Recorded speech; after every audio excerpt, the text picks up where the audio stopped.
Good morning guys, कैसे हैं आप लोग। मैं आप लोगों को गृह प्रबंध एवं आंतरिक सज्जा, home management and interior decoration doctor Vinda ma'am की बुक से बता रही हूँ। जिसमें मैंने जो ये इंटीरियर डेकोरेशन वाला जो पार्ट है मैंने उसको पूरा फिनिश कर दिया है। इस टाइम मैं गृह प्रबंध क्या है, गृह प्रबंध बस 2 शब्द के बारे में बताया। गृह और प्रबंध किसे कहते हैं, दोनों शब्द तो वैसे कहने के लिए एक है गृह प्रबंध, लेकिन ये 2 शब्दों के संयोग से बना है गृह और प्रबंध। तो मैं इस चीज़ को कल आपको बताई थी पिछले टर्न में कि गृह क्या है। गृह का एक प्रयोग मकान के द्वारा और एक जैसे होम हाउस कहा जाता है। तो जो भावनात्मक शब्द होता है, वो जो आपका घर होता है गृह, वो भावनात्मक पहलू है, भावनात्मक शब्द है, उसमें संवेग होते हैं। जो मकान होता है ईंट पत्थर गारे से बना होता है, जैसे आप इस मकान को छोड़े दूसरे में चले गए जिसमें आपका कोई संवेगात्मक या इमोशनल पहलू नहीं होता। तो इस चीज़ को याद रखिएगा, वो गृह होता प्रबंध का मतलब, जिसमें क्या होता है व्यवस्था, मतलब मतलब कह सकते हैं कि मानसिक प्रक्रिया के द्वारा व्यवस्थात्मक तरीके से किया गया कार्य क्या कहलाता है, प्रबंध कहलाता है। तो आपको मैं बस इतनी चीज़ें बताई थी, थोड़ी 1-2 परिभाषा भी बताई थी, लेकिन मैं कहना चाहती हूँ कि मैं आज आपको फिर से इस चीज़ को फिर से बताना चाहूँगी कि प्रबंध की परिभाषाओं को। तो आप देख लो एक एक करके। गृह प्रबंध की परिभाषा, डिफिनेशन ऑफ होम मैनेजमेंट। हम सभी गृह प्रबंध का दैनिक जीवन में प्रयोग कहाँ करते हैं, दैनिक जीवन में करते ही हैं तथा सामान्य प्रत्येक व्यक्ति इसके अर्थ से परिचित है, परंतु फिर भी इसके अर्थ को स्पष्ट करना आवश्यक है क्योंकि आगामी चर्चा का आधार यही शब्द है। कहने का मतलब है कि आगामी चर्चा जो आप आगे अभी जिस पे हम चर्चा करेंगे, इस चैप्टर डिपेंड किस पे है, तो इसी एक शब्द गृह प्रबंध होम मैनेजमेंट पे ही डिपेंड है। इसी पे पूरे चैप्टर में चर्चा होगी। तो वही कहा गया है कि क्या है, आगामी चर्चा इसी शब्द पर आधारित है। सरल शब्दों में प्रबंध एक साधन मात्र है, जो कि मैं पिछली में बता चुकी हूँ, लेकिन आज इसी से यहीं से स्टार्ट कर रही हूँ क्योंकि आपको क्या हो, फिर से थोड़ा सा मज़ा आने लगे पढ़ने में, इसलिए यहीं से स्टार्ट कर दी। ये साध्य नहीं है, ये साधन है प्रबंध, क्योंकि हमारे पास जो भी साधन उपलब्ध है उसका सर्वोत्तम उपयोग इस ढंग से किया जाए जिससे हमारी इच्छाएं उद्देश्यों की पूर्ति हो सके। विभिन्न विद्वानों ने विभिन्न तरीके से विभिन्न अर्थों में गृह प्रबंध को परिभाषित किया है। विद्वानों ने इसकी परिभाषा निम्नानुसार दी है। गुड जॉनसन, 1 मिनट रुकिए।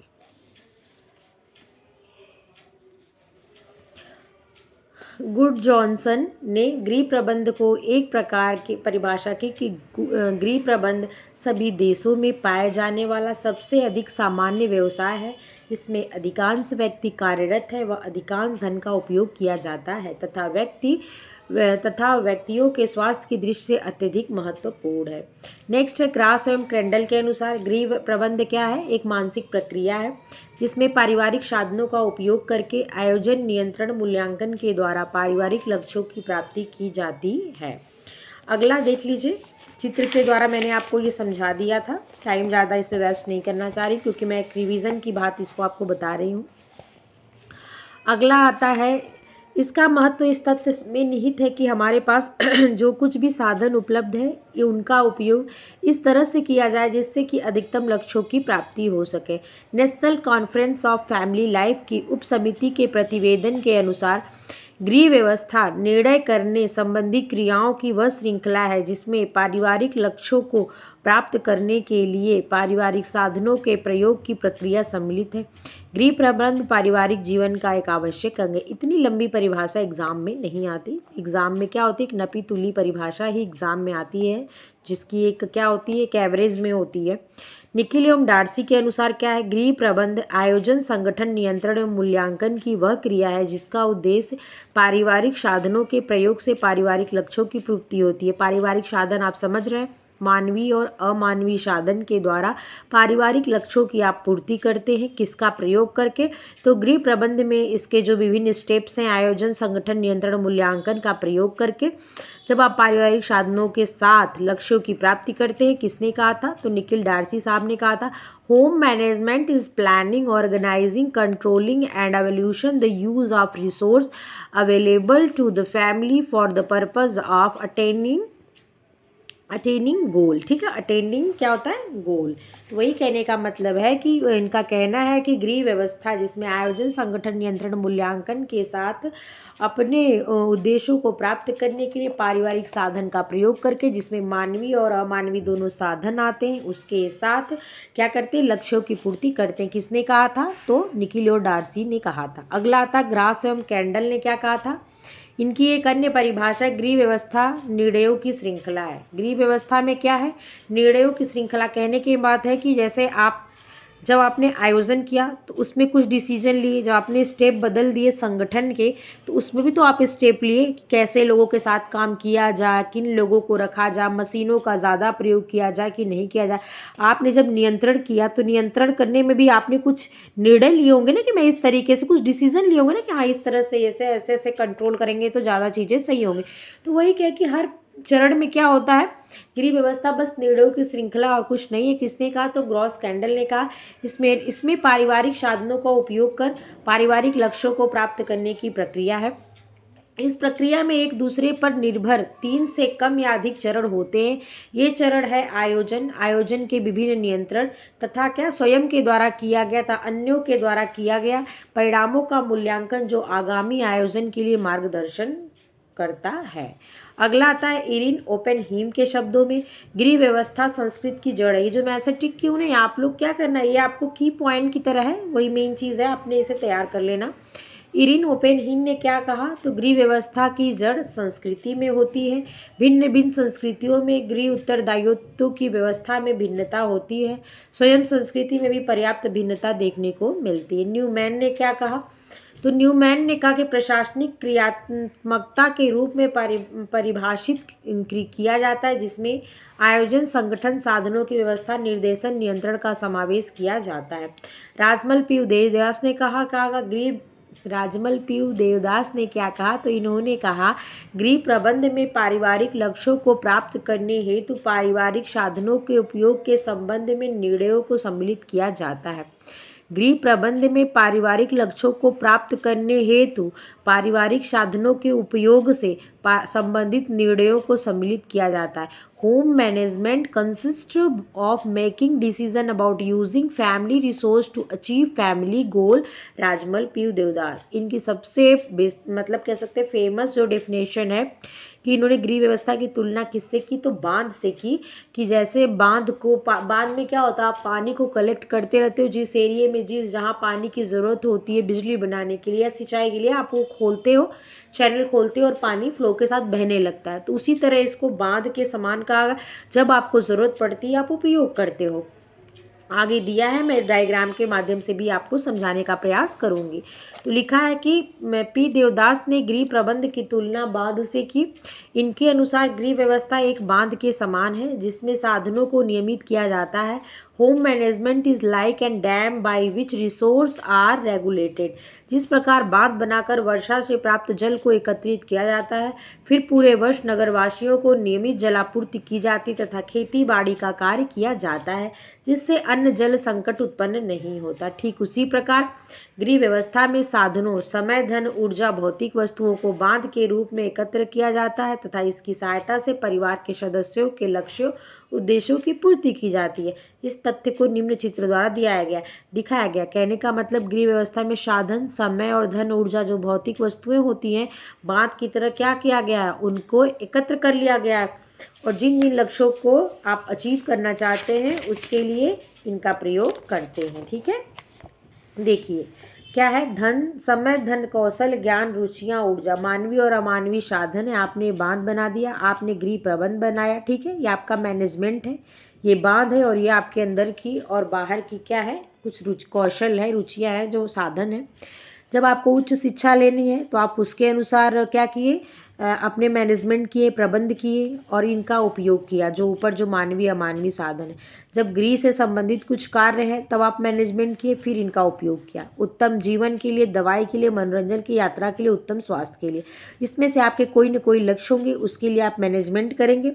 बांध से तुलना किए, मतलब जैसे बांध एकत्र करके पानी को जिस उद्देश्य की पूर्ति करने के लिए होता है उसके लिए छोड़ा जाता है बारिश के पानी को, वैसे ही जो मानवीय अमानवीय आपने जो कुशलताएं निहित होती हैं उनका प्रयोग किया जाता है लक्ष्यों को प्राप्त करने के लिए। इसी चीज़ को डायग्राम के माध्यम से पी देवदास साहब ने समझाया है। उपरोक्त चित्र में ज्ञान, कौशल, धन, ऊर्जा, समय आदि मानवीय व अमानवीय साधनों की वर्षा हो रही है, जिसे गृह प्रबंध में बांध के रूप में एकत्रित कर लिया गया है। फिर इन साधनों के उच्च शिक्षा अथवा जीवन, मनोरंजन, यात्रा एवं व्यवस्था संबंधी अन्य लक्ष्यों को प्राप्त किया जा सकता है। इसके एक्सप्लेन से बढ़िया हमने आपको समझा दिया, आपको समझ में आ गया होगा। उपरोक्त परिभाषाओं के आधार पर निश्चित तौर पर यह कहा जा सकता है कि गृह प्रबंध एक मानसिक प्रक्रिया है, जिसका अर्थ न केवल किसी कार्य को निष्पादन करना है, पूरा करना भी होता, बल्कि अत्यंत सूक्ष्म निपुणता एवं कुशलता पूर्वक बनाई जाने वाली योजना है, जिसमें पारिवारिक साधनों का उपयोग परिवार के सदस्यों के लक्ष्यों की पूर्ति के लिए किया जाता है, ताकि उन्हें अधिकतम लाभ एवं संतुष्टि मिल सके। ये भी परिभाषा इंपॉर्टेंट है कोटजिन की। इन्होंने क्या कहा, गृह व्यवस्था को व्यवहारिक विज्ञान की संज्ञा दी। किसने दी? तो कोटजिन ने। बांध की संज्ञा किसने दी? तो आप कहेंगे देवदास ने, पी देवदास ने। मानसिक प्रक्रिया किसने कहा? ग्रास एवं क्रेंडल ने कहा। निर्णयों की श्रृंखला किसने कहा? ग्रास एवं क्रेंडल ने कहा। ठीक है, कुछ चीज़ें आपको याद रखनी पड़ेगी की पॉइंट के माध्यम से। इनके अनुसार गृह व्यवस्था को मापने का कोई यंत्र या इकाई नहीं होता, जैसे कि औषधि विज्ञान में दवाइयों आदि का कुछ अंश तक मापा जाता है। हाँ, गृह व्यवस्था में प्रबंध को निपुणता एवं कुशलता की स्थिति में मापा जाता है। जिस घर में पूर्व निर्धारित लक्ष्य कुछ सीमा तक प्राप्त कर लिए जाते हैं तथा परिवार के सभी सदस्य वांछित लक्ष्य को प्राप्त कर लेते हैं, तो उसे व्यवस्थित घर कहा जाता है तथा उस घर के गृहिणी मालकिन को कुशल प्रबंध की संज्ञा दी जाती है। अतः गृह प्रबंध का महत्व कार्य की समाप्ति से नहीं अपितु संतुष्टि से होता है। ठीक है, इस चीज़ को याद रखिएगा कि गृह प्रबंध का महत्व ये नहीं कि आपने कार्य को समाप्त कर दिया। कार्य को समाप्त करने के साथ लक्ष्य के प्राप्त करने के बाद आपको उस लक्ष्य को प्राप्त करने के बाद संतुष्टि मिली कि नहीं, इस बात पर डिपेंड करता है आपका मैनेजमेंट। यदि गृह प्रबंध एक आंतरिक गुण है जो सभी व्यक्तियों में समान रूप से विद्यमान नहीं रहता, परंतु उसे अर्जित किया जा सकता है। इसकी भी पढ़ाई भी होती है ना, होटल मैनेजमेंट, होम मैनेजमेंट, बहुत सारा मतलब बैंक मैनेजमेंट, अलग अलग जगह के लिए क्या होता है, इसको अर्जित करने के लिए क्या होते हैं, निरीक्षण, परीक्षण और शिक्षाएं दी जाती है। निरीक्षण, श्रम, निरंतर श्रम, मेहनत, अनुभव, परामर्श, शिक्षा आदि गुणों को अपनाया जा सकता है। वर्तमान परिप्रेक्ष्य में जहां समय के मूल्यों में काफ़ी वृद्धि हुई है, नए नए तकनीक एवं समय, श्रम, ऊर्जा बचत करने वाले उपकरणों में वृद्धि हुई है, वहाँ गृह प्रबंध का महत्व और भी अधिक बढ़ा है। आज के बदलते परिवेश में जहां गृहिणियों का कार्यस्थल न केवल घर तक ही सीमित हो गया है, बल्कि घर से बाहर जाकर भी नौकरी करने लगी हैं, ऐसी परिस्थिति में गृह कार्य का उत्तरदायित्व तो परिवार के सभी सदस्यों पर रहता है। संयुक्त परिवार के